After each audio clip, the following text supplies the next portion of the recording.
Hello दोस्तों, स्वागत है आपका अपने यूट्यूब चैनल MS एकेडमी में।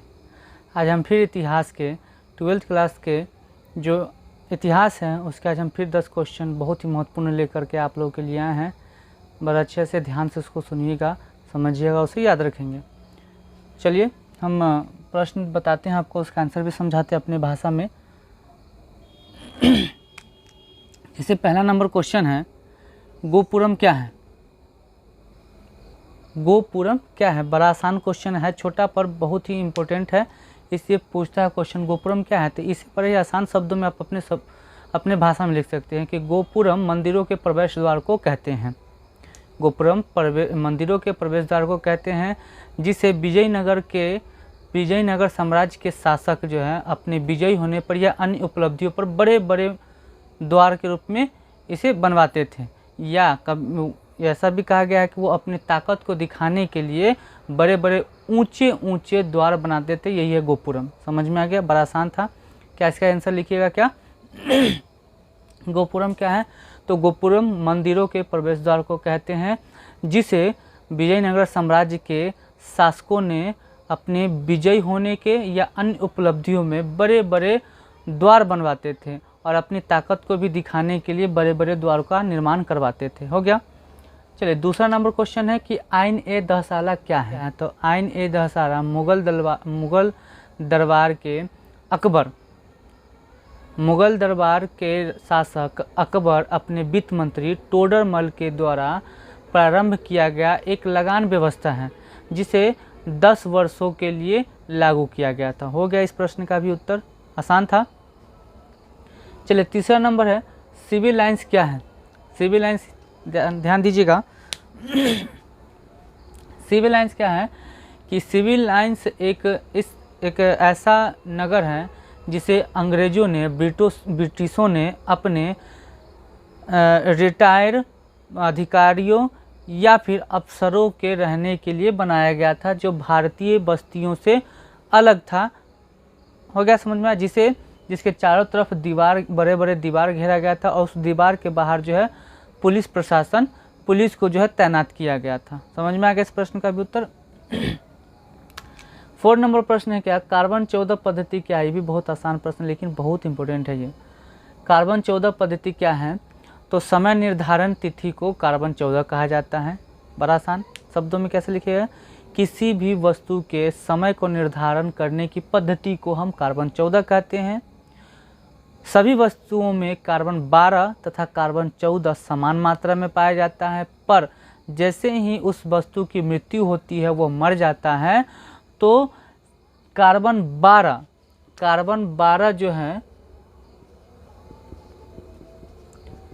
कार्बन 12 स्थिर हो जाती है, रुक जाती है, और कार्बन 14 वहाँ से क्षय होने लगता है। इसी के माध्यम से जो है किसी वस्तु के समय को निर्धारण किया जाता है। यही कार्बन 14 पद्धति है। हो गया। चलिए 5वां नंबर प्रश्न है, ज़्यादा समय नहीं लेंगे, शॉर्ट वीडियो है, छोटा वीडियो बना रहे हैं। माउंटबेटन योजना क्या है? माउंटबेटन, लॉर्ड माउंटबेटन 24 मार्च 1947 को भारत का वायसराय बनकर आया था और भारतीयों के समस्या को समाधान करने के लिए आया था तथा भारत के सत्ता को उनके हाथों में सौंपने के लिए आया था। तो जिस योजना को उन्होंने बनाया था वही माउंटबेटन योजना कहलाता है, और उसी योजना के तहत भारत और पाकिस्तान का विभाजन हुआ था। हो गया। कैसे लिखेंगे इसको? इसको कैसे लिखेंगे? माउंटबेटन योजना सीधे लिखिए, लॉर्ड माउंटबेटन 24 मार्च 1947 को भारत में वायसराय बन करके आया था, जो भारतीय समस्याओं का समाधान करने के लिए आया था, और उन्होंने अंग्रेज़ों से, ब्रिटिशों से भारतीय सत्ता को भारतीय को हाथ में सौंपना था, और जो योजना बनाया था उसी के तहत, वह योजना जो बनाया वही योजना माउंटबेटन योजना कहलाया था, और उसी योजना के तहत भारत और पाकिस्तान का विभाजन हुआ था। हो गया। 6 नंबर प्रश्न है, रैयतवाड़ी व्यवस्था क्या है? रैयतवाड़ी, तो रैयतवाड़ी व्यवस्था भू राजस्व वसूलने की वैसी व्यवस्था है जिसमें किसान तथा अंग्रेज़ों के बीच सीधा संपर्क होता था, उसके बीच में कोई भी बिचौलिए नहीं होते थे, तथा इस व्यवस्था के अंतर्गत कृषि के उपज के अनुसार उन्हें लगान देनी पड़ती थी। हो गया? कितना आसान शब्दों में आप लोगों को हमने बताया। चलिए अगला प्रश्न है 7 नंबर कि गुप्त काल में बनाए गए प्रमुख मंदिर कौन कौन हैं। तो इस प्रश्न का आंसर हम आपको बता देते हैं लिख के। गुप्त काल में बनाए गए प्रमुख मंदिर कौन कौन है। तो देखिएगा, एक गुप्त काल में प्रमुख मंदिर है यहाँ पर आपको एरन का विष्णु मंदिर,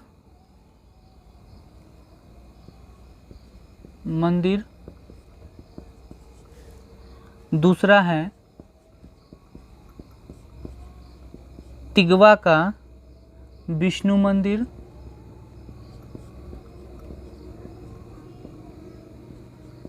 तीसरा है देवगढ़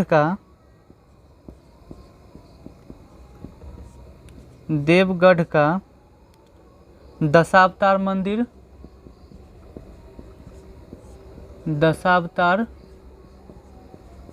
मंदिर, चौथा है सिरपुर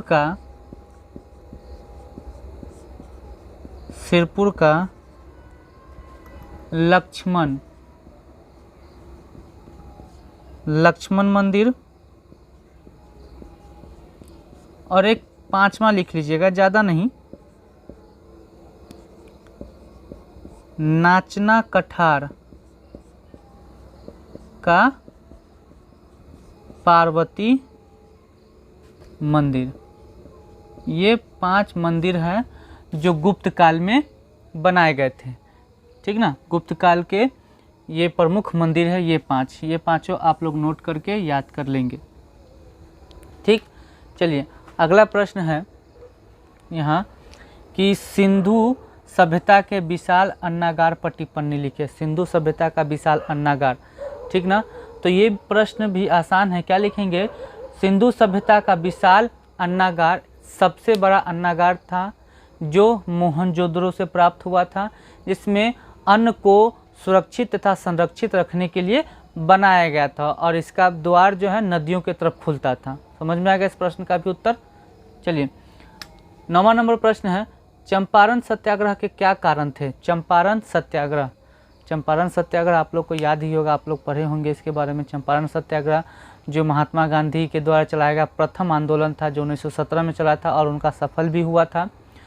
तो इसी के बारे में आपको लिखना है कि चंपारण सत्याग्रह के क्या कारण थे। तो इसको लिखिएगा क्या, इसमें जब कारण पूछ रहा है तो आप इसे लिखें क्या, चंपारण सत्याग्रह के निम्नलिखित कारण थे। पहला नंबर देख लिखिएगा, 3 कठिया पद्धति के विरुद्ध। 2 नंबर किसानों से अधिक लगान वसूलना। तीसरा नंबर आप उसमें लिखेंगे क्या कि किसानों को उनके उपज का उचित मूल्य नहीं मिलना। समझ में आया, इसमें बस 3 लिख दीजिए, काफ़ी है। सत्याग्रह, चंपारण का सत्याग्रह क्यों हुआ था। चलिए 10वां नंबर प्रश्न है, ताजमहल पर एक टिप्पणी लिखे। ताजमहल जिसके बारे में सभी लोग जानते हैं, ताजमहल जिसको प्रेम का प्रतीक माना जाता है, उस पर हमें टिप्पणी लिखना, उसके बारे में लिखना है। तो बड़ा ही आसान है, आप लोग लिख सकते हैं। ताजमहल शाहजहां के द्वारा बनवाया गया है, जिसको उन्होंने अपने बेगम मुमताज़ महल के याद में बनवाया था। ठीक, जो उत्तर प्रदेश के आगरा ज़िले में यमुना नदी के किनारे हैं, जिसे सफ़ेद संगमरमर के पत्थरों से बनवाया गया है और यह विश्व के 7 आश्चर्यों में ताजमहल का प्रथम स्थान है। बड़ा ही गर्व की बात है ये कि जो पूरे विश्व के 7 आश्चर्य है उसमें अपना ये ताजमहल प्रथम स्थान पर है, अपने भारत का ये ताजमहल।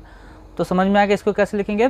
ताजमहल शाहजहां के द्वारा बनवाया गया था, अपने बेगम मुमताज़ महल की याद में, जो उत्तर प्रदेश के आगरा ज़िले के यमुना नदी के किनारे हैं, जिसे सफ़ेद संगमरमर से बनाया गया था। और ताजमहल जो है विश्व के 7 आश्चर्यों में प्रथम स्थान पर है। हो गया इस प्रश्न का उत्तर भी। तो बड़ा ही आसान था, इसको हमने आप लोगों को समझाया। ये इतिहास के 10 प्रश्न हैं जो काफ़ी महत्वपूर्ण है आपके एग्ज़ाम के लिए। आप ज़रूर इस वीडियो को देखें और पूरा देखें। पूरा जब तक वीडियो को नहीं देखिएगा आपको समझ में बिल्कुल नहीं आएगा। वीडियो अच्छी लगी हो तो वीडियो को लाइक करें, शेयर करें और सब्सक्राइब करें।